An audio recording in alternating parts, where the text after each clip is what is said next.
특집 뉴스에 시작합니다. 저는 동정민입니다. 공수처가 헌정 사상 최초로 현직 대통령 체포 시도에 나섰습니다. 새벽 6시 대통령 체포조가 출동하면서 용산 일대에는 긴장감이 가득했는데요. 대통령 경호처의 경호벽에 막혀 5시간 반 만에 오늘 시도는 무산됐습니다. 이 공수처는 영장 집행에 협조하지 않은 대통령을 피의자로 칭하며 유감을 표했습니다. 첫 소식 이해주 기자입니다.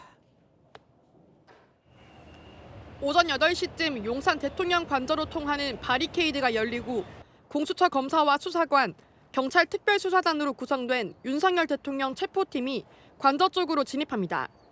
헌정사상 첫 현직 대통령에 대한 체포영장 집행에 들어간 겁니다. 체포팀은 공수처 검사와 수사관 등 30명과 경찰 120명 등 150명으로 꾸려졌고 이 중 80명이 관저 진입을 시도했습니다.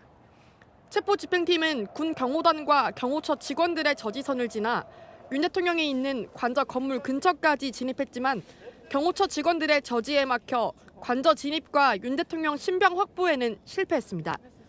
오전부터 시작된 영장 집행팀과 경호처의 대치는 오후까지 계속됐고 체포영장 집행에 들어간 지 5시간 반 만인 낮 1시 30분쯤 체포팀은 오전에 진입했던 길을 따라 관저 밖으로 걸어 내려왔습니다. 공수처와 경찰 공조수사본부는 집행 저지로 현장 인원들의 안전이 우려돼 영장 집행을 중지했다며 법에 의한 절차에 응하지 않은 피의자의 태도에 심히 유감을 표한다고 밝혔습니다. 공수처가 발부받은 윤 대통령 체포영장은 오는 6일까지 유효합니다. 공수처는 내부 검토를 거쳐 2차 체포 시도 여부와 시점 등을 정할 방침입니다. 채널A 뉴스 이해주입니다. 공수처는 대통령 관저 골목 입구를 뚫고 들어가 1차, 2차 저지선을 넘었지만 대통령이 머무르는 관저 200m 앞에서 막혔습니다. 어디까지 어떻게 접근했던 건지 백승우 기자가 전해드립니다. 오전 7시 18분쯤 관저 앞 진입로에 도착한 체포영장 진행팀. 40분 뒤 관저로 들어가는 1차 저지선인 철문이 열리면서 체포팀이 속속 철문 안으로 진입합니다. 그런데 체포팀 앞에 미니버스와 군용으로 보이는 전술 차량이 막습니다. 그 뒤로는 경호처 지시를 받는 군병력이 체포팀 진입로를 가로막습니다.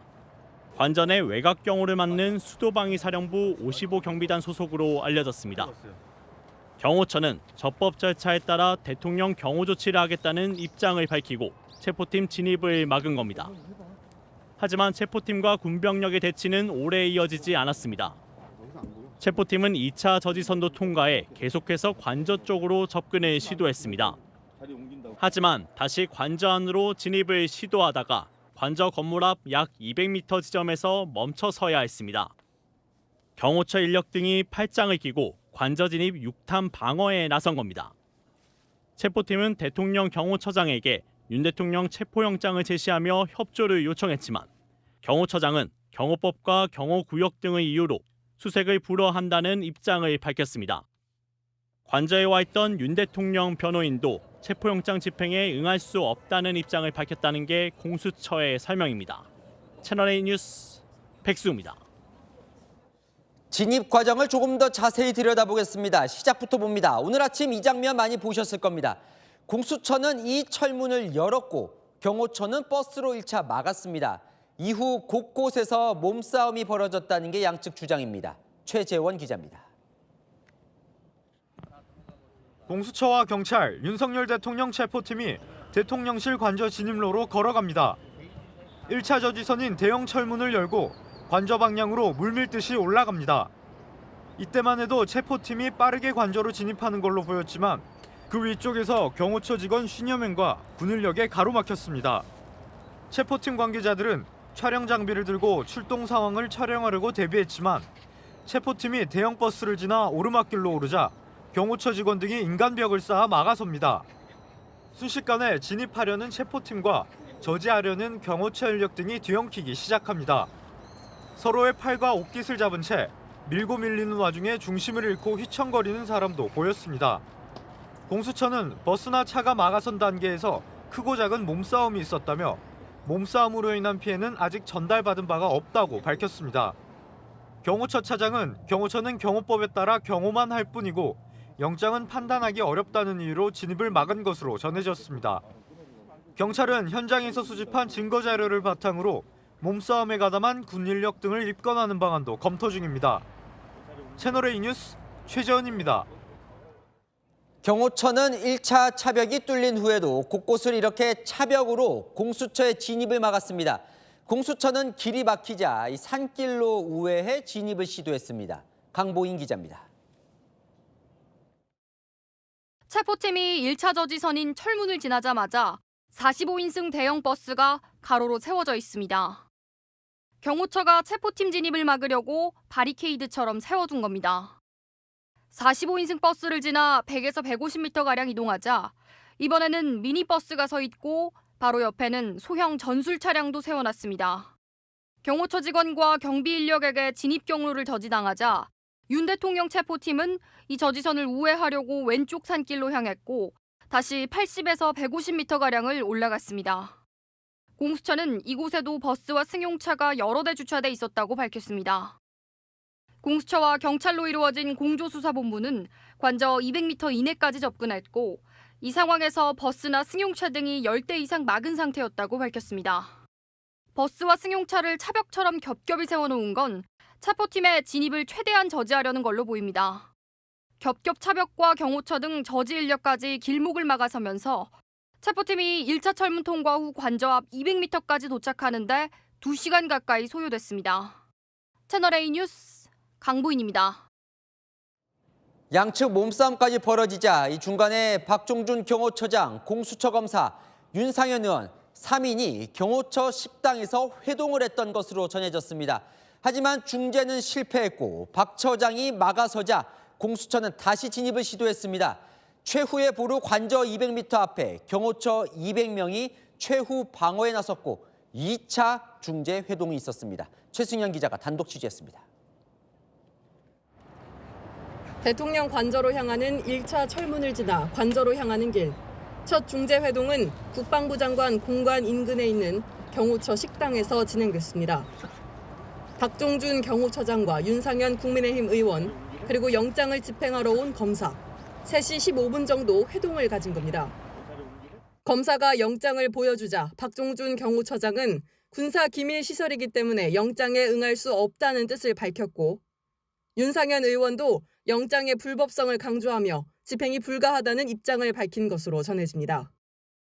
잠시 상의를 거친 공수처 측이 영장을 예정대로 집행하겠다는 뜻을 밝히자 길목에 서 있던 박종준 경호처장은 우리는 대통령의 안위를 책임질 수밖에 없다고 경호처 직원들에게 외치며 대치를 벌인 것으로 파악됐습니다. 공수처 측은 당시 현장 상황에 대해 대기하던 인원들이 올라와 200명 정도 합류했고 팔짱을 끼고 막아섰다고 밝혔습니다. 크고 작은 몸싸움과 산발적 충돌이 있었고 공수처 측이 관저 건물 바로 앞에 다다르자 변호인단을 포함한 2차 회동이 진행됐습니다. 이 자리에는 윤갑근, 김홍일 두 변호인과 윤상현 의원, 공수처 검사 3명이 참여했습니다.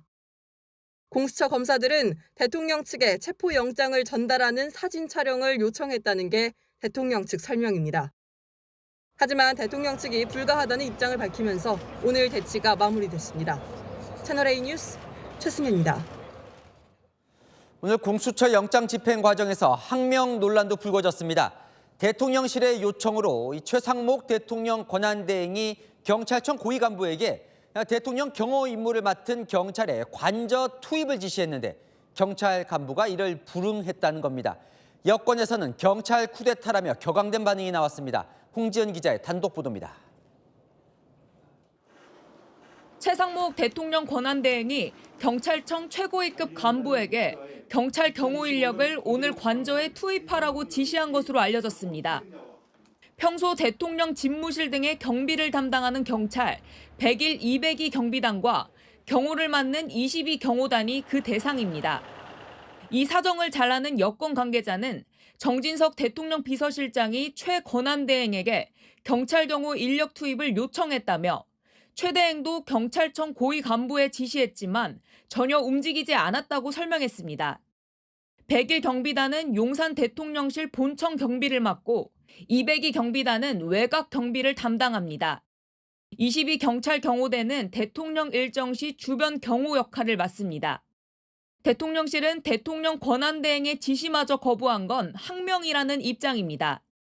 한 여권 관계자는 경호 인력의 주축은 경찰 경호인데 체포영장 집행에 대응하는 과정에서 경찰 경호 인력 도움을 하나도 못 받았다며 대통령 경호 역량을 와해시키려는 시도이자 경찰 쿠데타라고 비판했습니다. 당 관계자도 대통령 권한대행의 지시 불이행은 명백한 직권 남용이라며 법적 조치를 검토할 예정이라고 밝혔습니다.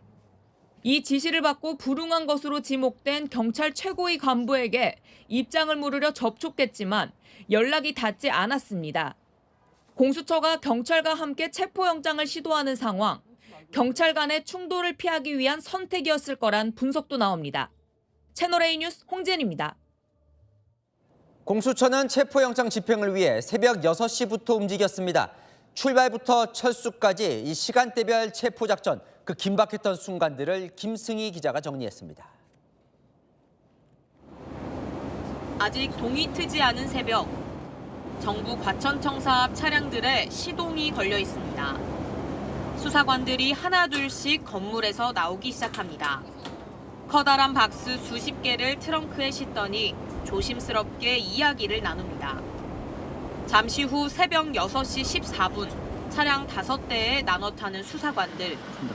윤석열 대통령의 체포영장을 집행하기 위해 약 18km 떨어진 서울 한남동 대통령 관저로 향하는 겁니다. 출발 1시간 만인 오전 7시 18분 공수처 차량은 관저 앞에 도착했습니다. 그러나 주변은 체포영장 집행을 저지하기 위해 모인 윤 대통령의 지지자들로 가득하고 공수처 도착 소식에 시위 목소리는 더욱 커집니다. 오전 8시 5분 혼잡한 상황에 체포팀 80여 명은 결국 차에서 내려 공관촌으로 걸어서 진입합니다. 체포영장 집행을 위해 관저와 더 가까운 곳으로 올라가려 하지만 대치 상황이 이어집니다. 오전 8시 51분 관저 건물 앞까지 진입을 시도하지만 곳곳에서 경호처 직원에 막힙니다.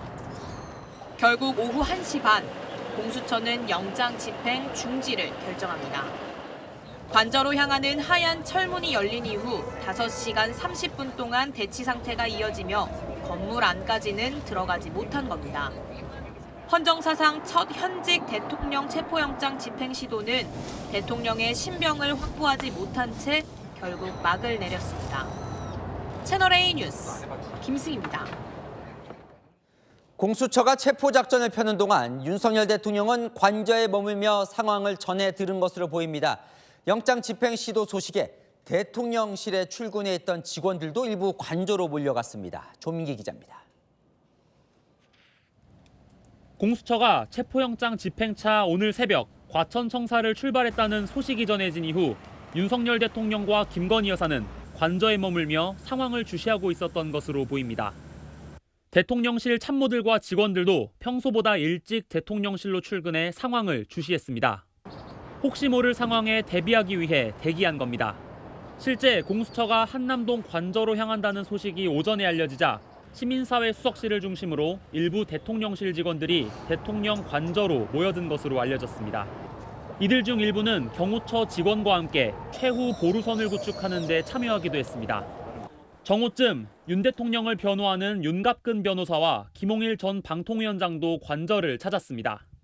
당시 관저에서 불과 200m 떨어진 곳에선 체포영장을 제시하는 공수처와 경호처가 대치하던 상황이었습니다. 윤 대통령 측은 공수처의 체포 시도는 불법 집행이라고 비판했습니다. 윤갑근 변호사는 1급 군사기밀 보호시설구역이자 경호구역에서 경찰 기동대 병력을 동원해 물리력을 행사하면서 강제 집행한 건 매우 유감스럽다고 말했습니다. 채널A 뉴스 조민기입니다. 아는 기자, 사회부 배두원 기자 나와 있습니다. 현직 대통령 최초의 체포 시도는 일단 무산이 된 건데요. 공수처 체포팀은 대통령을 만나지도 못한 거죠? 네, 맞습니다. 이 대통령 관저에 겹겹이 쌓인 경호를 끝내 뚫지 못했습니다. 시작은 순조로워 보였습니다. 1차 저지선 철문이 열리고 대형 버스로 세운 차벽은 몸싸움 끝에 통과했고요. 소형 버스와 군용 차량으로 막힌 2차 차벽에선 더 강한 저항을 만났는데 길이 막히자 아예 옆 산길로 올라갔습니다. 하지만 관저를 200m 앞두고 경호처의 3차 저지선에 가로막혀 관저 건물 진입에는 실패하면서 이 대통령에게 영장을 제시하지 못했습니다. 과정에서 뭐 몸싸움도 있었다 이런 보도를 봤는데 어쨌건 뭔가 중재를 해보려고 경호처장과 공수처 검사들이 중간에 한번 만났다는 거예요. 네, 맞습니다. 이 경호처장 그리고 윤상현 국민의힘 의원 그리고 공수처 검사들이 관저 1차 철문을 지난 뒤 국방장관 공관 인근 경호처 식당에서 회동을 한 걸로 취재가 됐습니다.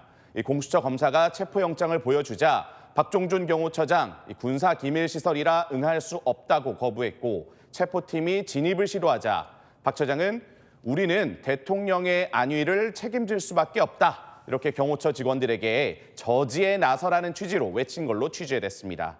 그럼에도 두 번의 저지선을 뚫어낸 체포팀, 이 마지막 3차 저지선에선 버스 등 차량 10대 이상의 경호처 인력 등 200여 명이 합류한 걸로 전해지고요.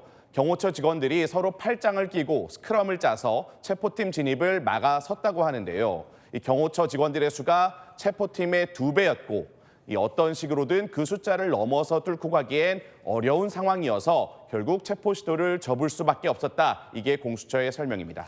근데 어쨌든 공수처 검사들이 관저 문 앞까지는 갔다는 거예요. 이건 어떻게 가능했던 겁니까? 네, 이게 팽팽하게 대치가 이어지던 중에 양측의 협의가 진척이 된 겁니다. 이때도 윤상현 의원과 공수처 검사 3명, 윤 대통령 측 윤갑근, 김홍일 두 변호인이 함께 이야기를 나눈 걸로 확인됐습니다. 그렇게 해서 공수처 검사 3명 관저 바로 앞까지 갔고요. 여기서 윤 대통령 측 변호인 2명을 만나 체포인이 변호인들에게 대통령 체포영장을 제시했습니다. 하지만 변호인들이 내란죄 수사권이 없는 기관의 영장에 응할 수 없다. 이런 기존의 입장을 되풀이해서 영장 집행엔 실패했다고 공수처는 밝혔습니다. 그런데 예전에 공수처가 영장 집행을 막아서면 경호처도 공무집행 방해로 뭔가 체포할 수 있을 것처럼 얘기를 했었는데 오늘 왜 안 한 걸까요? 네, 이게 현실적인 어려움이 좀 작용한 걸로 보입니다. 오늘 관저 쪽으로 진입에 나선 경찰과 공수처 체포팀 100여 명이었는데요. 3차 저지선에서 굉장히 많은 인원이 한 곳에 모이다 보니 부상자 위험 등을 고려했다고 공수처는 설명하고 있습니다. 만약 대통령 체포를 강행하는 순간 충돌이 생기는 상황을 우려한 것으로 보입니다. 다만 경찰 특별수사단은 경호처의 위법한 공무집행 방해로 영장 집행을 완료하지 못했다면서 박종준 경호처장 및 경호처 차장을 특수공무집행 방해 혐의로 입건하고 내일까지 출석을 요구했습니다. 당시 경찰 특수단 대원이 박종준 경호처장 특수공무집행 방해로 체포하려고도 했는데요. 충돌 확대 등 당시 상황을 고려해 체포하진 않은 것으로 전해졌습니다. 마지막으로 이건 꼭 물어보고 싶은데 사실 뭐 대치를 했어요. 그러면 계속 좀 시도를 할 줄 알았더니 5시간 반 만에 철수를 한 이유는 뭘까요? 네, 계속 대치해봤자 상황이 달라질 게 없다고 판단했기 때문입니다. 경찰 수사관들은 수갑 외엔 별다른 무기를 소지하지 않고 들어갔는데 경호처 직원들은 개인 화기, 즉 총기도 소지한 상태였다고 공수처 측은 전했습니다. 그러니까 어차피 뚫어내기 쉽지 않은 상황에서 아직 영장 유효 기간도 사흘 남아있는 만큼 영장 집행을 포기한 걸로 해석됩니다. 네, 잘 들었습니다. 아는 기자 배두원 기자였습니다. 공수처의 체포영장 집행을 막은 대통령 경호처. 과연 누구의 지휘를 받고 있는지가 논란인데요. 대통령실은 경호처에 대한 최종 감독 권한은 경호처장에게 있다고 밝혔습니다. 경호를 할지 말지 스스로 결정할 수 있다는 겁니다. 김호영 기자의 단독 보도입니다. 고위공직자범죄수사처는 최상목 대통령 권한대행과 정진석 비서실장, 박종준 경호처장에게 협조 요청 공문을 보낸 것으로 전해졌습니다. 윤석열 대통령에 대한 체포영장을 집행하도록 경호처를 지휘해달라는 내용입니다. 정진석 대통령 비서실장은 대통령 비서실은 경호처를 지휘 감독할 권한이 없다는 취지로 회신을 보냈다고 대통령실은 밝혔습니다. 정 실장은 채널A에 현 시점에 경호처에 대한 총괄 지휘 권한은 경호처장에게 있다고 밝혔습니다. 통수권자인 대통령에게 경호처에 대한 지휘 및 감독 권한을 위임받은 상태이기 때문에 지휘 권한은 최상목 대통령 권한대행이 아닌 경호처장에게 있다는 겁니다. 대통령의 안정적인 국정 운영을 뒷받침하였습니다. 경호 대상자의 절대 안전 확보라는 본연의 임무에 전념할 뿐만 아니라 경호법에 따르면 대통령이 임명한 경호처장이 경호처 업무를 총괄하며 지휘 감독 권한을 행사할 수 있게 돼 있습니다. 경호처에게 수사 협조를 지시하라고 최상목 권한대행을 압박하고 있는 야권 공세에 대한 대응 차원이기도 합니다. 권영세 비대위원장도 채널A에 최종 지휘권은 경호처장에 있는 게 맞다며 최 권한대행 역시 경호처장을 통해서 하지 직접 지휘할 수는 없다고 말했습니다. 채널A 뉴스 김호영입니다. 공수처의 체포영장 집행이 실패로 돌아간 배경엔 대통령 경호를 진두지휘한 박종준 경호처장이 있습니다. 김용현 전 장관 후임인 박 처장이 누군지 관심이 쏠립니다. 손인혜 기자입니다. 체포영장을 집행하려던 공수처는 5시간 반 만에 결국 돌아갔습니다.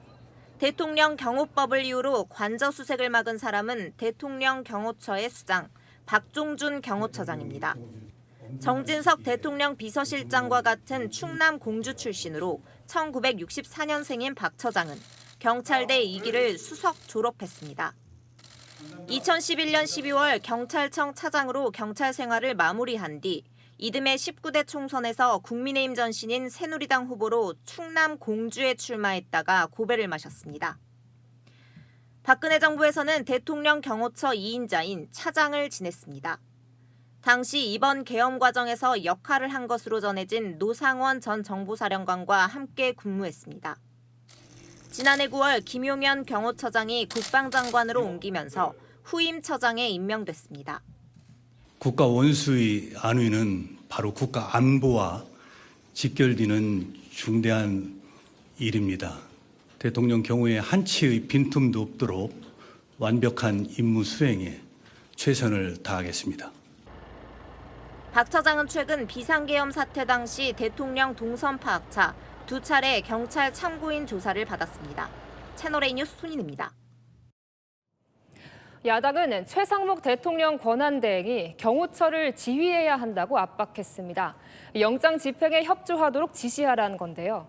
최 대행 측은 잘 처리되길 바란다며 사실상 원론적인 입장을 내놨습니다. 안건우 기자입니다. 고위공직자범죄수사처가 대통령 관저로 진입하던 오전 8시 2분경 최상목 대통령 권한대행은 중대본 회의를 주재했는데 윤 대통령 체포영장 집행과 관련해선 일절 언급이 없었습니다. 지금부터 제주항공 여객기 사고 중앙재난안전대책본부 8차 회의를 시작하겠습니다. 이후 공개 일정에서도 종일 말을 아꼈습니다. 어제 공수처가 최 대행에게 윤석열 대통령 체포 협조 공문을 보냈지만 최 대행 측은 협조할 수 있는 내용이 없어 회신하지 않았다고 밝혔습니다. 그러면서 공수처 등 관계기관이 법과 절차에 따라 처리하길 바란다는 원론적 입장만 내놨습니다. 공수처는 최 대행에게도 대통령실 시설에 책임 권한이 있다고 봤지만 최 대행 측은 권한이 없다며 응하지 않았고 경호처에 협조하라는 지시도 내리지 않은 겁니다. 체포가 무산되자 야권은 최 대행의 침묵을 비판했습니다. 최상목 대행은 오늘까지도 강 건너 불구경으로 일관했습니다. 지금 즉시 경호처에 영장 집행 협조를 지시하고 모든 수단을 동원해 영장이 정상 집행되도록 하십시오. 조국 혁신당은 잘 처리하길 바란다는 최 대행의 원론적인 입장을 무슨 잠꼬대 같은 소리냐고 꼬집으며 지금이라도 경호처장이 협조 지시를 받아들이지 않으면 즉시 해임하라고 촉구했습니다. 체포영장 재집행 가능성이 거론되는 가운데 최 대행을 향한 야권의 압박도 거세질 전망입니다. 채널A 뉴스 안건우입니다. 아는 기자, 정치부 이세진 기자 나왔습니다. 이걸 조금 정리를 해봐야 될 것 같아요. 지금 지휘권이 누구에게 있느냐, 무슨 얘기냐면 오늘 경호처가 문을 열어주지 않았습니다. 이건 누구의 결정입니까? 오늘 상황이 정리된 앞선 리포트들이 보여줍니다. 바로 박종준 대통령 경호처장입니다. 공수처가 체포영장을 제시하고 협조 요청했지만 막았습니다. 경호법과 경호구역을 이유로 수색을 불허했습니다. 대통령 경호처장이 저걸 막아라 할 권한은 있는 거예요? 네, 일단 지금 벌어지는 모든 일들이 다 사상 초유입니다. 그래서 권한 문제도 지금 논란인 건데요. 해석이 많은 겁니다. 우선 대통령실과 여권에서는 경호처장에게 그 권한 있다라고 말합니다. 경호처는 대통령 직속 조직이지요. 경호처장은 차관급이고요. 대통령이 직무정지돼서 지휘권이 없는 지금은 경호처장이 스스로 경호 대상과 방법에 대한 판단을 할 수 있다고 보는 겁니다. 또 법안을 보면 된다고 말하는데요. 경호처장이 경호처 업무를 총괄하고 지휘 감독한다, 적혀 있다라는 거죠. 대통령은 직무만 정지됐을 뿐 엄연히 현직 대통령이라면서 불법영장을 집행하는데 경호처장이 막는 거 당연하다라는 논리입니다. 근데 민주당 생각은 전혀 다른 것 같던데요. 네, 민주당은 경호처장에게 그럴 권한이 없다라고 말합니다. 즉각 내란 혐의로 경호처장을 고발하겠다고도 했습니다. 그 권한은 최상목 권한대행에게 있다라는 게 민주당의 생각인데요. 경호처를 총괄하는 대통령의 권한이 지금 최대행에게 갔으니 경호처를 지휘할 권한도 최대행이 가졌다는 논리입니다. 경호처 지휘권 발동하라. 민주당이 오늘도 최대행 이렇게 압박한 것도 이런 이유에서죠. 공수처는 또 권한 문제를 조금 또 다르게 보는 것 같고요. 네, 공수처는 이틀 전인 지난 1일이죠. 3명에게 협조 공문을 보내놓은 상황이었습니다.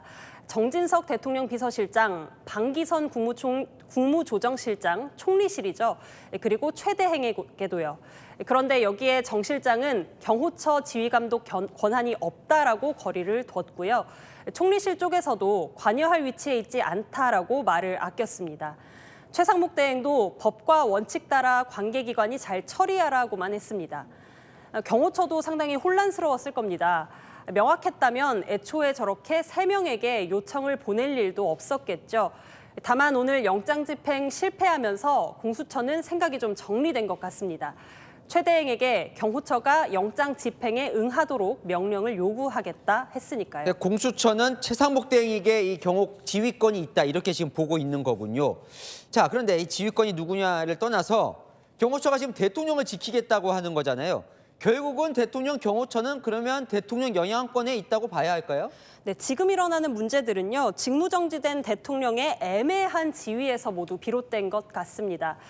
대통령은 이미 지난달부터 국회 탄핵안 통과 이후 직무정지, 그러니까 권한은 다 내려놓은 상황이죠. 하지만 헌법재판소가 탄핵 판결을 내기 전까지 대통령의 신분은 유지됩니다. 여전히 현직 대통령이고 경호처의 경호 대상입니다. 경호 대상, 이 포인트에서 경호처가 대통령 신변을 보호하는 방향으로 움직였을 가능성이 있다라는 겁니다. 경호 쪽의 전문가들에게 물어보니까요. 경호 대상의 의중에 따를 수밖에 없는 측면도 있다라는 분석이 있더라고요. 대통령의 임명권이나 직제상 대통령의 영향권에서 벗어나기 힘들다는 한계가 있다라는 거죠. 오늘 진임 막아선 박종준 경호처장, 윤 대통령의 신복으로 알려져 있죠. 영장 집행 재시도가 있게 되면 오늘 판단에 대한 국민들의 평가가 향후에 또 중요한 변수가 될 수도 있을 것 같습니다. 네, 잘 들었습니다. 아는 기자 이세진 기자였습니다. 1차 체포영장 집행이 무상된 이 공수처로 가보겠습니다. 공수처 오늘은 실패했지만 윤 대통령 체포 시도에 다시 나서겠다고 하는데요. 공수처 취재하는 김정근 기자 연결해 보겠습니다. 자, 김 기자. 네, 공수처의 대통령 2차 체포 시도 그 일정이 나왔습니까? 네, 공수처는 곧바로 언제 어떻게 체포영장을 추가로 집행할지 검토하겠다고 밝혔습니다. 오늘 아침 출동했던 공수처의 윤석열 대통령 체포팀 인력 20여 명은 모두 복귀한 상태인데요. 체포 전략을 다시 세우고 인력 편성에도 하루 정도는 시간이 필요하기 때문에 일러도 모레인 일요일쯤에나 2차 체포에 나설 수 있을 걸로 전망됩니다. 자, 이 공수처에서는 오늘 집행을 막은 경호처장을 소환하겠다고요? 네, 공수처는 오늘 체포를 막은 경호처 지휘 라인에 대해 법적 조치에 나섰습니다. 공조수사본부가 박종준 경호처장 등을 특수공무집행 방해 혐의로 입건했고 내일 소환 조사를 받으라고 통보했습니다. 공수처는 최상목 대통령 권한대행을 향해서도 경호처의 영장 집행에 응하도록 명령할 것을 강력히 요구할 예정이라고 밝혔습니다. 양측 얘기로는 오늘 체포 시도 과정에서 물리적인 충돌도 있었다는 거죠? 네, 공수처는 오늘 체포 시도 과정에서 경호처 직원과 물리적 충돌이 있었다고 설명했습니다. 저지선을 뚫고 관저 쪽으로 진입하는 과정에서 체포팀 인력이 넘어져 다쳤다는 게 공수처 설명인데요. 경호처도 직원 중에 부상자가 발생했다고 주장하는 상황입니다. 자, 오늘 같은 상황이라면 사실 2차 체포를 시도하더라도 성공 가능성이 높진 않아 보이는데 공수처는 무슨 대책이 있습니까? 윤 대통령 체포영장은 오는 6일까지 유효합니다. 이때까지 윤 대통령 신병을 확보 못하면 공수처는 체포영장을 재발부받겠다는 계획입니다. 유효기간을 갱신해 같은 내용으로 발부받는 건 어렵지 않다는 게 공수처 설명인데요. 다시 영장을 받아도 경호처 협조 없이는 윤 대통령 신병을 확보할 방법이 마땅치 않다는 게 공수처 고민입니다. 지금까지 공수처에서 전해드렸습니다. 자, 방금 전 대통령 경호처가 오늘 체포 시도와 관련해 입장문을 냈습니다. 공수처를 향한 강한 반격을 예고했는데요. 대통령은 지금 뭘 하고 있는지 대통령 관저 앞으로 가보겠습니다. 박장 기자, 경호처가 방금 전 공수처의 체포 시도에 대해 입장을 냈던데 내용이 뭡니까? 네, 공수처와 국가수사본부가 법적 근거도 없이 경찰 기동대를 동원해 체포를 시도했다며 매우 유감이라고 입장을 냈습니다. 대통령 관저는 경호구역이자 군사기밀시설이라면서 허가 없이 출입문을 부수고 심지어 근무자의 부상을 일으키며 무단으로 침입했다고 주장했습니다. 그러면서 불법 행위를 자행한 책임자와 관련자에 대해 법적 조치를 통해 반드시 책임을 묻겠다고도 했는데요. 눈에 띄는 대목은 추가 체포 시도가 있더라도 대통령을 지키겠다는 뜻을 명확하게 한 겁니다. 앞으로도 법과 원칙에 따라 경호 대상자에 대한 경호 임무에 만전을 기하겠다고 했습니다. 또 55호 경비단 소속 군 병사들이 체포영장 집행 과정에 동원됐다는 일부 보도는 부인했습니다. 해당 병사들이 근무하곤 있지만 대치가 격화될 것을 대비해 경호처 직원들로 교체했다고 설명했습니다. 자, 지금 그 안쪽 대통령과 대통령실 분위기는 어떻습니까? 네, 지금 관저에는 윤 대통령과 최소한의 보좌진 인력 함께 있는 것으로 전해집니다. 정오쯤에 관저를 찾은 윤갑근, 김홍일 변호사는 윤 대통령과 2-3시간 정도 체포영장 대응 방안을 논의한 것으로 전해집니다. 대통령실에선 오전에 정진석 비서실장 주재로 회의를 진행했는데요. 별도 입장을 내지는 않았지만 대통령실 내부에선 무리한 공수처의 체포 시도라며 부글부글하는 기류가 감지됐습니다. 한 대통령실 관계자는 자칫 유혈 사태로 이어질 뻔했다고 우려를 나타냈습니다. 지금까지 서울 한남동 대통령 관저 앞에서 전해드렸습니다. 윤 대통령 측은 오늘 체포영장 집행에 강하게 반발했습니다. 체포에 투입된 경찰 기동대를 향해 국헌을 문란하게 할 목적을 가진 폭동이라고 비판했습니다. 불법 영장인 만큼 공수처와 경찰을 현행범으로 체포할 수 있다고도 했습니다. 송정현 기자입니다. 윤석열 대통령 변호인단은 오늘 오전 입장문을 내고 공수처는 불법적인 체포 및 압수수색 영장 집행을 시도하고 있다고 주장했습니다. 내란죄에 대한 수사 권한이 없는 공수처의 영장 청구와 발부는 위법적 행위이기 때문에 원천 무효라는 겁니다. 공수처의 영장 청구 관할이 서울중앙지방법원임에도 납득할 수 없는 이유로 서울 서부지방법원에 영장을 청구했다며 의구심을 나타내기도 했습니다. 윤 대통령 변호인단은 또 경찰 기동대를 동원한다면 이는 대통령이라는 국가 권력을 배제하고 국헌을 문란하게 할 목적으로 물리력을 동원한 폭동이라고 비판했습니다. 영장 집행 과정에서 물리적인 충돌이 생기면 공수처와 경찰은 독직폭행 및 공무집행 방해로 현행범 체포가 가능하다는 것이 윤 대통령 측의 주장입니다. 내란죄 주장에 대해서도 세계 어디에도 대통령의 비상계엄과 같은 국가 긴급권 행사에 내란죄로 처벌된 사례는 없다며 대통령이 내란죄라는 건 일부 세력의 내란몰이라고 반박했습니다. 윤 대통령 변호인단은 대통령이 잘못했다면 그만둬야겠지만 진짜 잘못했는지 여부는 증거로서 다퉈야 한다고 강조했습니다. 법정에서 그 영장 실시 심사는 다 받을 거고 그리고 정당한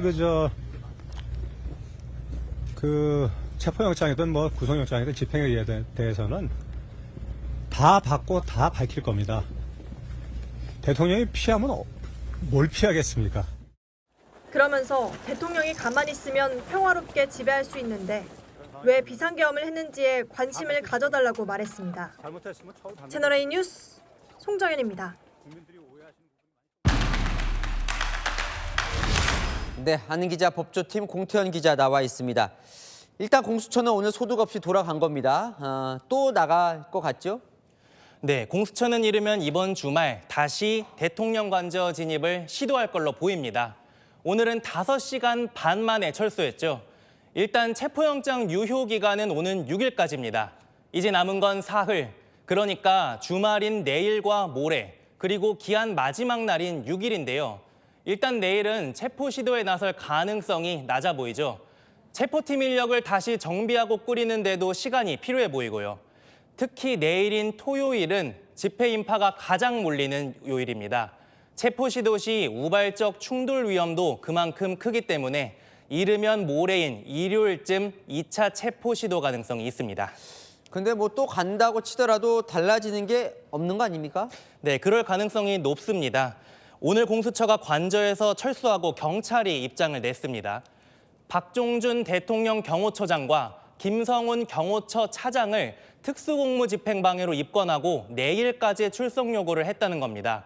결국 다음 진입 때는 경호처장과 차장이 공수처와 경찰을 막으라고 명령하지 말라고 공개 경고를 한 건데요. 다음번 체포 시도 때는 경호처가 오늘보다는 위축되는 효과를 노린 걸로 볼 수 있습니다. 근데 앞서 경호처 입장 낸 걸 보니까요. 전혀 물러설 생각이 없어 보이던데요. 네, 물러설 가능성은 매우 낮을 걸로 보입니다. 경호처 입장을 간단히 말하면 이런 겁니다. 체포영장이 불법인지 아닌지는 경호처가 판단할 영역이 아니고 주어진 업무인 경호를 할 뿐이라고요. 경호처 차장이나 차장도 내일 경찰의 출석 요구에 응하지 않을 걸로 보이고요. 다음번에도 오늘처럼 대통령 체포팀을 저지해 나설 걸로 예상됩니다. 수장에 대한 형사 입건과 소환 통보가 실제로 압박을 준 건지는 2차 체포 시도 당일 상황을 지켜봐야겠습니다. 사실 역대 대통령 보면 수사받은 대통령들도 꽤 있는데 이번에 영장을 받았는데도 왜 이렇게 어려운 걸까요? 네, 전직 대통령이 강제 수사를 받은 적이 몇 번 있죠. 가깝게는 이명박 전 대통령이나 박근혜 전 대통령이 있었습니다. 하지만 이 전 대통령은 퇴임 후에, 박 전 대통령은 헌재에서 파면된 후에 강제 수사를 받았습니다. 윤 대통령은 현직 대통령 최초로 체포영장이 발부됐죠. 현직 신분이라 보안이 강한 대통령 관저에 머물며 경호 인력의 도움이라는 단단한 갑옷을 입고 있는 셈입니다. 자, 그럼 공수처가 그 단단한 갑옷을 뚫을 무슨 비책이 있는 거예요? 공수처가 6일까지 대통령을 체포하는 데 실패를 하면 법원에서 다시 체포영장을 받으면 되긴 하지만 윤 대통령이 계속 관저에 머무르며 경호처가 진입을 막으면 뾰족한 돌파구는 없습니다. 그래서 공수처가 생각한 방법이 최상목 대통령 권한대행을 움직여보는 건데요. 공수처는 경호처 지휘 감독자인 최상목 대통령 권한대행에게 체포영장 집행에 응하라고 명령할 것을 요구하겠다고 예고를 했습니다. 지금까지 공수처는 윤 대통령이 공수처로 와서 조사를 받으라고 한 3차례 소환 통보, 그리고 결국은 무산된 오늘 첫 체포 시도로 윤 대통령을 압박했죠. 마지막 카드로 구속영장 청구를 검토해 볼 수 있습니다. 구속영장 심사는 당사자가 출석해 소명할 기회가 있다는 점에서 윤 대통령 측도 출석 가능성을 열어놨는데요. 하지만 공수처가 청구한 구속영장이 법원에서 기각되면 수사 동력을 잃게 되기 때문에 당장 고를 수 있는 선택지라고 보기는 어렵습니다. 네, 잘 들었습니다. 아는 기자 공태현 기자였습니다. 대통령 관저로 다시 가보겠습니다. 대통령 지지자들은 이 경호처가 대통령을 지켜냈다며 환호했고 공수처가 떠난 이후에도 계속 관저 앞에 모여 있습니다. 바로 건너편에는 대통령 체포 촉구 집회도 열리고 있는데요. 취재기자 연결해 보겠습니다. 권경문 기자, 관저 앞은 계속 긴장 상태겠네요. 네, 오늘 새벽부터 대통령을 지키겠다며 모인 집회 참가자들, 날이 어두워진 지금까지도 자리를 지키고 있습니다. 공수처가 영장 집행을 중지하고 돌아서자 열렬히 환호했습니다. 맞은편에는 조금 전 오후 7시부터 대통령 체포를 촉구하는 집회가 이어지고 있습니다. 영하의 추위에도 새벽 5시부터 이곳 대통령 관저 앞은 체포를 저지하는 집회 참가자들이 편도 전차로를 점거한 채 집회를 이어갔습니다. 경찰 비공식 추산으로 10,000명 정도가 참여했습니다. 오전 8시 10분쯤 공수처가 관저 인근에 진입했다는 소식에 불법 영장이라며 격앙된 반응을 보이기도 했습니다. 5시간의 대치 끝에 영장 집행 중지가 선언되자 지지자들은 우리가 공수처를 이겼다고 외치며 기뻐했습니다. 반면 체포를 촉구하는 참가자들은 공수처가 발길을 돌렸다는 소식에 분위기가 가라앉았습니다. 오후 3시부터는 민노총이 한강진역에서 관저 인근 도로를 행진했습니다. 신고되지 않은 도로를 점거했다며 경찰이 해산 명령을 내리기도 했습니다. 오후 7시부터는 역시 체포 촉구 집회인 태진 비상행동도 진행 중인데요. 탄핵 저지 참가자들과 육교를 사이에 두고 있어 긴장감이 더욱 고조되고 있습니다. 지금까지 대통령 관저 판남대로에서 전해드렸습니다. 대통령 체포를 둘러싼 여야 반응은 극명하게 엇갈렸습니다. 국민의힘은 무리한 체포 시도라고 공수처를 비판했지만 민주당은 체포를 막는 자는 현행범이라며 경호처를 비판했습니다. 정현주, 이상원 기자가 차례로 전합니다. 권영세 국민의힘 비상대책위원장은 오늘 오후 긴급 기자회견을 열었습니다. 체포영장 집행 시도는 불공정하고 월권적인 부당행위라며 공수처를 비판했습니다. 이번 사태는 한마디로 공수처와 정치판사의 부당거래입니다. 수사 권한도 없는 공수처가 판사 쇼핑을 통해 영장을 발부받았습니다. 윤석열 대통령에 대해선 도주 가능성도 없고 증거인멸 우려도 없다며 불구속 수사가 보장되는 게 원칙이라고 주장했습니다. 권성동 원내대표도 공수처를 향해 내란죄 수사 권한이 없다며 경찰에 사건을 넘기라고 촉구했습니다. 직권남용을 통한 내란죄 수사를 자임하면서 체포영장까지 청구하였습니다. 이종, 원동기, 장치, 자전거 면허증을 들고 포크레인까지 운전하겠다고 나서는 모습입니다. 윤상현 의원도 탄핵되어야 할 대상은 초법적인 공수처장과 영장 전담 판사라고 했습니다. 국민의힘 의원들은 공수처를 항의 방문하기도 했습니다. 한 여권 관계자는 야권이 탄생시킨 공수처가 야권 성향 판사와 함께 정치 수사를 하고 있다는 불신이라고 말했습니다. 하지만 국민의힘 내부에서는 대통령이 결자해지해야 한다는 목소리도 나오고 있습니다. 당의 부담이 커지고 있다는 불만입니다. 한 여당 중진 의원은 채널A에 젊은 의원들 사이에서 당이 대통령에게 자진 출석을 요구해야 한다는 주장도 나오고 있다고 말했습니다. 채널A 뉴스 정현주입니다. 더불어민주당은 윤석열 대통령 체포 시도가 무산되자 유감을 표했습니다. 체포영장 집행을 막은 박종준 대통령 경호처장 등을 겨냥해 체포를 방해한 자 모두에게 반드시 책임을 물을 것이라고 목소리를 높였습니다. 윤석열을 지켜야 한다는 주장은 칼을 들고 집에 침입한 강도를 지켜야 한다는 말과 똑같습니다. 미치광이의 거짓 선동에 현혹되어 애꿎은 피해자가 되지 않기를 바랍니다. 적극적인 집행을 하지 않았다며 공수처를 향해서도 불만을 드러냈습니다. 공수처 검사들이 관저 건물 근처까지 들어간 것도 대통령실이 문을 열어줘서 가능했다는 겁니다. 공수처가 오늘 자체적으로 어떤 저지선을 뚫거나 어떤 체포 시도를 하거나 그렇게 평가할 만한 그런 움직임은 객관적으로는 확인되지 않습니다. 그러면서 즉각 내란 속의 윤석열 체포에 나서라고 압박했습니다.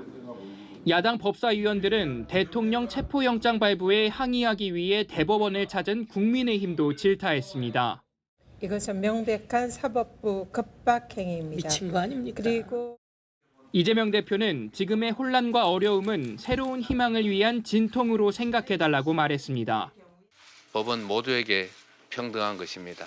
누군가의 아집, 어떤 집단의 특별한 이익을 위해서 전체가 희생되어서는 안 됩니다.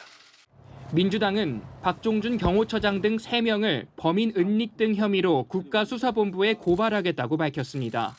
채널A 뉴스 이상원입니다. 윤석열 대통령 체포팀 철수 30분 뒤 헌법재판소에선 탄핵심판 준비 기일이 열렸는데요. 열 하루 뒤인 14일 정식 재판에 돌입하고 매주 2회씩 빠르게 재판을 진행하기로 했습니다. 유준 기자입니다. 윤석열 대통령 탄핵심판 첫 정식 변론 날짜가 정해졌습니다. 1차 변론기일은 2025년 1월 14일 화요일 2시, 2차 변론기일은 2025년 1월 16일 목요일 2시로 각 대심판정에서 진행하도록 하겠습니다. 지난달 14일 탄핵소추 의결서가 접수된 지 한 달 만에 정식 변론이 열리는 겁니다. 박근혜 전 대통령 탄핵 심판은 첫 변론까지 25일이 걸렸습니다. 헌재는 재판의 쟁점과 증거를 정리하는 준비 절차를 지난달 27일과 오늘 두 차례 만에 마쳤습니다. 이달 셋째 주부터는 매주 화요일과 목요일 두 차례씩 변론을 열기로 했습니다. 주심인 정영식 헌법재판관은 윤 대통령 측에 비상계엄 선포 경위를 서둘러 제출하라고 촉구했습니다. 계엄을 선포한 게 12월 3일인데 지금 한 달 지났습니다. 그런데 아직 의견이 없다는 건 좀 이상하죠. 의견은 있어야 될 거 아닙니까? 오늘 국회 측은 빠른 결론을 위해 탄핵 심판 쟁점을 줄이자고 제안했습니다. 윤 대통령의 내란 혐의가 법률 위반인지 따지는 절차 없이 헌법 위반인지만 판단하자고 한 겁니다. 이에 대해 윤 대통령 측은 탄핵 사유를 임의로 변경하는 셈이라며 그렇게 하려면 국회 의결을 새로 거쳐야 한다는 입장을 밝혔습니다. 재판부는 양측 의견을 들어보고 탄핵 심판 쟁점에서 내란죄 부분을 제외할지 결정할 예정입니다. 채널A 뉴스 유주은입니다.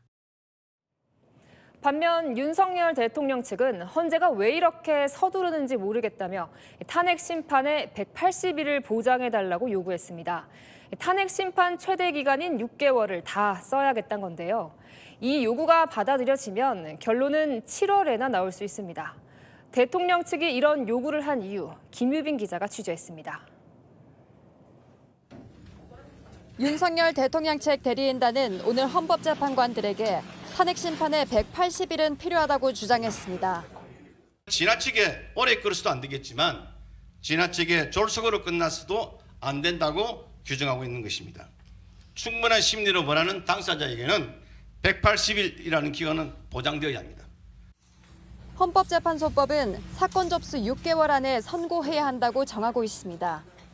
국회에 대통령 탄핵 여당을 배제한 반쪽짜리 소추라며 많은 증거와 증인을 다루려면 법정 시한을 충분히 써야 한다는 겁니다.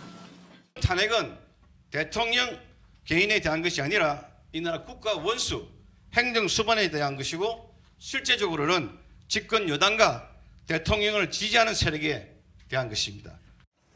헌재가 이 요구를 받아주면 탄핵 심판 결론은 7월에나 나올 수 있습니다.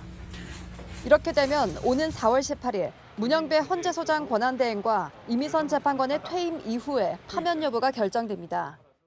문재인 전 대통령이 임명한 두 헌법재판관이 퇴임을 하면 현재 8명인 헌법재판관은 6명으로 다시 줄어듭니다. 헌재는 윤 대통령 탄핵 심판을 최우선으로 신속 진행한다는 방침이라 윤 대통령 측 주장이 반영될지는 확실치 않습니다. 신속하고 공정한 재판이 실현되도록 헌재가 가진 모든 역량을 투입합시다. 과거 노무현 전 대통령과 박근혜 전 대통령의 탄핵 심판은 헌재 사건 접수부터 결론까지 각각 2개월과 3개월씩 걸렸습니다. 채널A 뉴스 김유빈입니다. 아는 기자 법조팀 김지윤 기자 나와 있습니다. 오늘 헌법재판소 이 탄핵 심판에서 매우 특이한 요구가 나왔는데요. 국회 측, 그러니까 탄핵을 해야 한다고 하는 쪽에서 내란죄를 이번 탄핵 심판에서 다루지 말자, 이런 요구를 했습니다. 왜 그런 거예요? 네, 요약하자면요. 이 탄핵 재판에서 결론이 빨리 나올 수 있게 쟁점을 줄여버리자, 이게 바로 국회 측 요구입니다. 대통령이 파면이 되려면요, 탄핵 심판에서 중대한 헌법 위반이나 중대한 법률 위반이 인정돼야 하는데요. 이 내란죄가 되냐 안 되냐 이 쟁점은 형법 위반, 그러니까 법률 위반인지를 따져야 하거든요. 그런데 이걸 쟁점에서 빼고 비상계엄이 헌법이 정한 선포 절차를 어겼는지만 입증해도 파면시킬 가능성이 충분하다는 겁니다. 비상계엄이 내란죄인지 따지려면 증인도 여러 명 불러서 신문을 해야 하는데요. 이런 과정은 최대한 건너뛰고 헌법이 규정한 국무회의 의결 절차를 제대로 거쳤는지 이 하나만 따져서 인정을 받아도 파면 결론을 얻을 수 있다는 계산입니다. 사실 민주당은 그동안 대통령을 내란 수괴 이렇게도 불렀잖아요. 그러면 국회 측은 이 내란죄는 포기하는 겁니까? 헌재의 탄핵 심판에서만 빼자는 겁니다. 이 내란죄 부분은 이미 검찰이나 공수처 등에서 수사하고 있지 않냐 이런 입장인 거거든요. 헌재에서는 탄핵 심판으로 헌법 위반만 따지고 내란죄 등은 검찰, 공수처, 경찰 수사 결과로 밝히면 된다는 겁니다. 만약에 헌재에서 이 국회 측의 요구를 받아들이면 탄핵 심판 결과는 빨리 나올 것 같은 거예요. 이게 과거 선례를 살펴보면요, 이 탄핵 심판에 속도가 붙을 걸로 보이기는 합니다. 2017년 박근혜 전 대통령 탄핵 심판을 생각해 보면요, 파면 사유가 9가지로 헌법 위반에 법률 위반까지 굉장히 복잡했거든요. 그런데 탄핵 심판 접수에서 선고까지 3개월이 걸렸습니다. 반면 윤 대통령의 경우요, 비상계엄 심의 국무회의에서 서명을 받지 않은 게 헌법 절차 위반이라거나 국회에 계엄군을 투입한 게 헌법이 보장한 국회 계엄 해제권을 침해한 거라는 헌재의 판단을 받으면요, 탄핵 심판 결론이 훨씬 빨리 나올 수 있다는 거죠. 자, 저 내란죄 빼자는 거에 대해서 대통령 측 반응은 어땠어요? 내란죄 성립을 부정하던 대통령 측은요, 이 마음대로 탄핵 사유를 넣고 뺄 수 있는 거냐 이렇게 반발했습니다. 탄핵 소추 사유를 바꾸려면 다시 국회 의결을 받아야 한다고 주장했고요. 헌법재판관들은 우리가 결정할 문제다 이렇게 이야기하면서도 당장 답변을 주지는 않았습니다. 자, 반대로 대통령 측은 뭘 요구했는지를 한번 보면 한덕수 총리 탄핵 심판을 먼저 처리해달라 이걸 요구했다면서요? 네, 결론부터 말씀드리자면요, 이 그제 새로 취임한 헌법재판관 2명 임명이 무효가 될 수 있는 길이 열리기 때문입니다. 무슨 말이냐면요, 지금 재판관 8명 중에 2명은 최상목 대통령 권한대행이 임명했잖아요. 그런데 그 전에 대통령 권한대행이었던 한 총리의 국회 탄핵이 국회 정족수를 제대로 채우지 못한 거라면 재판관 임명 권한은 한 총리에게 있었던 거였고, 대행의 대행, 최권한대행이 헌법재판관 임명은 무효가 된다는 거죠. 자, 국회 측은 내란죄를 빼서라도 좀 빨리 하려고 했던 것 같고, 대통령 측은 탄핵 심판은 최소한 6개월은 해야 한다 이런 주장을 오늘 했던데, 이게 탄핵이 되더라도 뭐 대선 시점을 늦추려는 거다 이런 분석도 있더군요. 네, 앞서 리포트에서도 보셨지만요, 윤 대통령 측은 탄핵 심판 기일을 180일을 꽉 채우겠다 이런 입장인 건데요. 사건 접수일에서 180일이니까 이 기간을 모두 채운다면 윤 대통령 탄핵 심판 선고 시점은 7월이 되겠고요. 만약에 헌재가 대통령을 파면하면 2달 안에 대선을 치러야 하니까요, 대선 시기는 9월이 되는데요. 과거 임성근 전 부장판사 탄핵 심판 사건은 접수부터 결론까지 10개월이 걸린 적도 있긴 합니다. 하지만 노무현 전 대통령은 2개월, 박근혜 전 대통령은 3개월 만에 탄핵 심판 결론이 나왔다는 점. 그리고 오는 4월 18일이죠. 헌법재판관 2명이 퇴임을 하면요, 다시 재판관 8인 체제가 6인 체제로 돌아가는 사정을 감안하면요, 헌재가 이 요구를 받아들여줄 가능성은 높지 않다는 관점이 나옵니다. 네, 잘 들었습니다. 아는 기자 김지윤 기자였습니다. 외신들도 윤석열 대통령에 대한 체포 시도 상황에 주목했습니다. 미국 워싱턴 포스트는 한국의 정치 위기가 심화되고 있다고 보도했습니다. 워싱턴 최주연 특파원입니다. 윤석열 대통령에 대한 체포 시도는 미국 현지 매체에서도 집중 보도됐습니다. 뉴욕타임즈 등 주요 외신들은 수사관들이 대통령 관저에 도착하자 홈페이지 첫 화면에 실시간으로 소식을 전하는 별도 코너를 만들어 보도하기도 했습니다. 월스트리트 저널은 탄핵된 대통령이 체포 시도를 막아냈다며 민감한 시기에 정치적 혼란이 찾아왔다고 전했습니다. 또 윤 대통령을 체포하지 못함에 따라 더 많은 정치적 불안이 고조될 가능성이 높다며 전국적으로 탄핵 찬반 세력의 충돌이 이어지고 있는 상황을 근거로 들었습니다. 워싱턴 포스트는 윤 대통령에 대한 체포 시도 국면에서 계엄령 이후 한국의 정치 위기가 더욱 심화하고 있다며 트럼프 신행정부 집권과 한국의 위기가 겹치면서 북한과 중국에 대한 억제 측면에서 우려를 불러일으킨다고 보도했습니다. 뉴욕타임즈는 대통령 경호처와 공수처의 대치 상황에 대해 위험한 드라마라고 표현했고, CNN은 윤 대통령을 반항적이라는 표현을 써서 묘사하기도 했습니다. 로이터 통신은 전례 없는 체포라며 윤 대통령은 탄핵안 가결 이후 정치적으로 고립된 상태라고 평가했습니다. 영국 BBC는 합법적 체포영장 집행 시도를 병력이 막고 있는 데 대한 의문이 제기되고 있다고 전하는 등 초유의 현직 대통령 체포 시도에 외신들도 하루 종일 촉각을 곤두세웠습니다. 워싱턴에서 채널A 뉴스 최주현입니다. 오늘 오후 경기 성남 야타벽 인근의 대형 건물에서 불이 났습니다. 8층 건물에 어린이 수영장과 각종 상가가 밀집돼 있어 인명피해가 우려됐는데요. 현장에 나가 있는 취재기자 연결합니다. 홍란 기자, 건물 안에 고립된 시민들이 있다는 신고도 접수됐다는데 지금 구조 상황 어떻습니까? 네, 건물 내부에 있던 시민 240명은 구조됐습니다. 연기 흡입 등 일부 부상은 있지만 큰 인명피해는 없는 것으로 파악되고 있습니다. 화재가 발생한 건 오늘 오후 4시 37분쯤입니다. 경기 성남시 야타벽 인근의 지하 5층, 지상 8층 규모의 복합 상가 건물에서 불이 난 겁니다. 사고 발생 직후 많은 사람들이 지하층에 고립됐다는 신고가 접수되면서 인명피해 우려를 키웠습니다. 특히 이 건물 지하 2층에 어린이 수영장이 있다 보니 빠른 대피가 어려울 것이라는 관측까지 나왔습니다. 소방당국은 신고 접수 6분 만에 대응 2단계를 발령해 장비 41대, 소방 인력 103명을 투입했고 지하 등에 대피해 있던 240명을 구조 완료했습니다. 지하 수영장에서 구조된 어린이를 포함해 총 27명이 연기를 들이마시는 부상을 입고 현재 병원으로 이송돼 치료를 받고 있습니다. 생명에는 지장이 없는 것으로 전해졌습니다. 현재 신고 접수 약 40분 만인 오후 5시 16분쯤 큰 불길은 잡혔고 지금은 잔불을 정리하는 중입니다. 소방당국은 건물 1층에 있는 식당 주방에서 불이 시작됐다는 신고 내용을 토대로 정확한 화재 원인을 조사하고 있습니다. 지금까지 경기 성남시 상가 화재 현장에서 전해드렸습니다. 제주항공 여객기 참사가 발생한 지 오늘로 엿새째입니다. 참사 현장에선 사고 여객기의 꼬리 날개를 인양하며 막바지 수색 작업을 벌였습니다. 공항 주차장에 있던 희생자들의 차량도 인계하기 시작했습니다. 김대욱 기자입니다.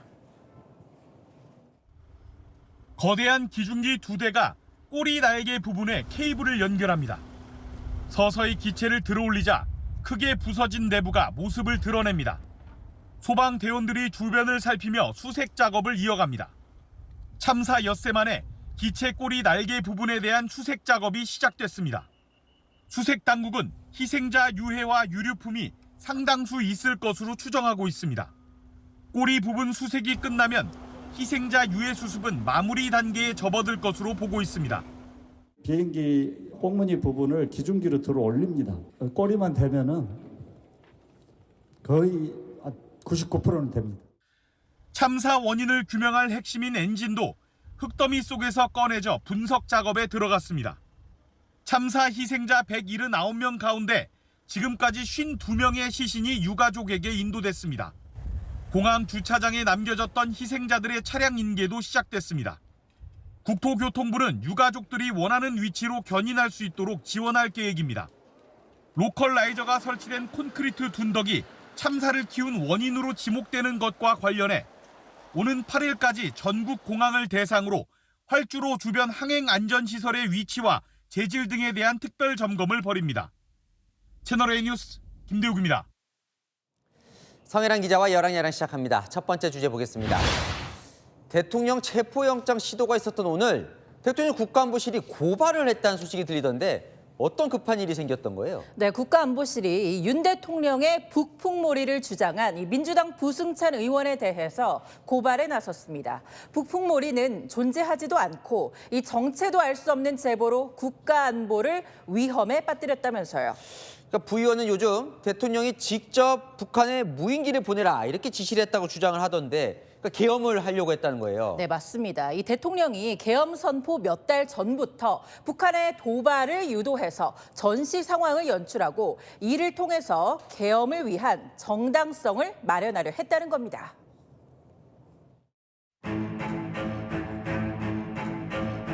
합참의 통제에서 벗어나서 은밀하게 불량배 국가인 대한민국이 조선민주주의인민공화국의 수도 평양시에 엄중한 정치 군사적 도발 행위를 감행하였다.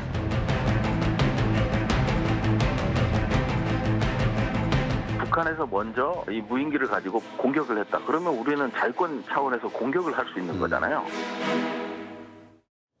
그러니까 북한이 당시 공개한 무인기 사진인데 민주당은 자극하려고 일부러 보냈다는 거예요? 맞습니다. 이 북한은 우리 국군의 날 행사 때 등장한 이 무인기와 추락한 무인기가 같다면서 우리 소행이라고 주장했죠. 우리 군은 공식적으로 시인도 부인도 하지 않고 있는 상태입니다.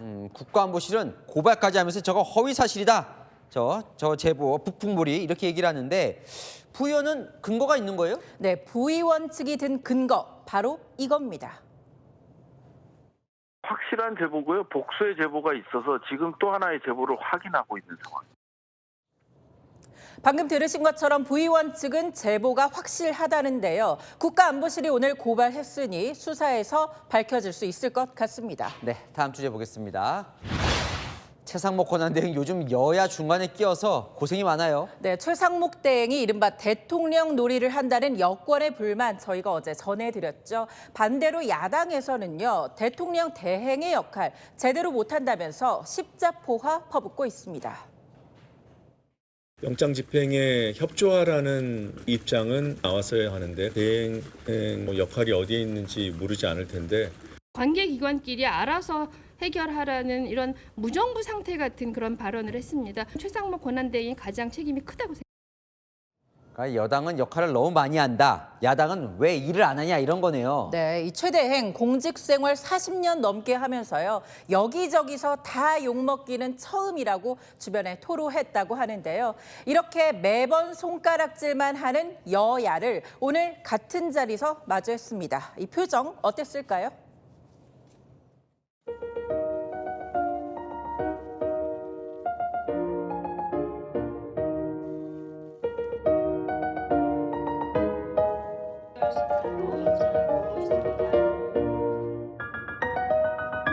자리에서 일어서 주시기 바랍니다. 그 중심엔 항상 기업인 여러분이 있었습니다.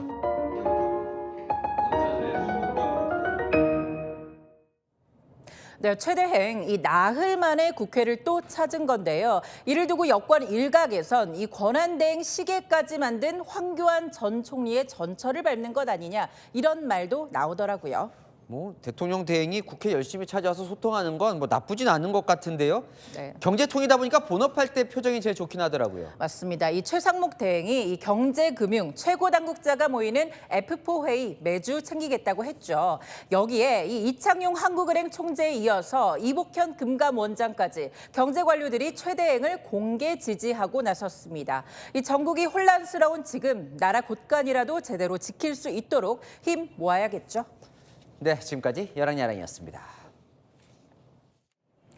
3인 세대가 처음으로 4인 세대를 앞질렀습니다.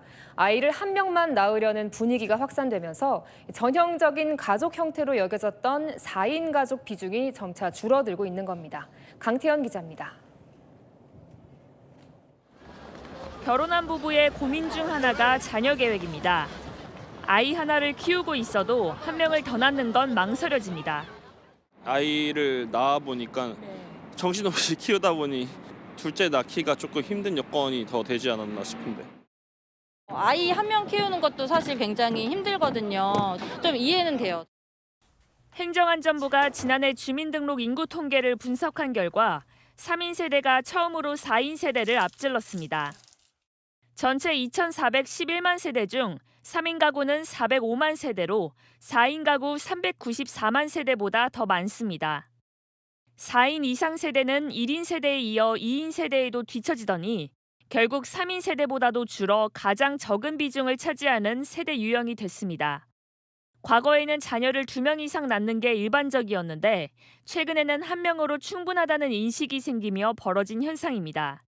아무래도 좀 맞벌이를 하다 보니까 육아가 조금 힘들었던 부분이었던 것 같아요. 회사를 마치고 애를 픽업하거나 이런 일들이 사실 맞벌이는 좀 현실적으로 힘든 점이 많기 때문에.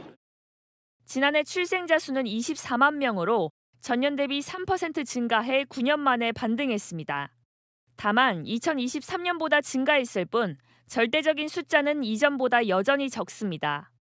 주민등록 인구 또한 5년 연속 감소하고 있는 것으로 나타났습니다. 채널A 뉴스 강태현입니다. 오늘 퇴근길도 추위가 걸음을 재촉했습니다. 칼바람에 몸이 꽁꽁 얼어붙었는데요. 지금도 경기 북부와 강원 일부에는 한파주의보가 발효 중이고 내일 아침까지 이 추위가 지속되겠습니다. 서울 기준 영하 4도에서 시작되겠습니다. 하지만 낮부터는 추위가 풀립니다. 월요일까지 종일 영상권에 머물 전망입니다. 내일 대체로 맑은 가운데 울릉도와 독도에만 새벽까지 최대 5cm의 눈이 내리겠고요. 모레 일요일에는 전국 대부분에 눈 예보 있습니다. 특히 수도권과 강원에 최대 10cm의 폭설이 예상됩니다. 동해안을 중심으로는 계속해서 대기가 건조하겠습니다. 내일 춘천은 영하 11도, 안동 영하 7도에서 시작되겠고 진주 영하 5도, 대구 영하 4도 등 오늘과 비슷하겠습니다. 낮부터 다음 주 월요일까지 추위가 쉬어가지만 이후 영하 10도 안팎의 더 큰 추위가 오겠습니다. 날씨였습니다. 현직 대통령에게 처음 시도된 체포영장 집행 불발됐습니다. 그런데 될 때까지 시도하고 끝까지 막겠다는데 이 초유의 혼란 전 세계에 생중계되고 있습니다. 마치표 찍겠습니다. 국격이 걱정. 특집 뉴스데이 마칩니다. 감사합니다.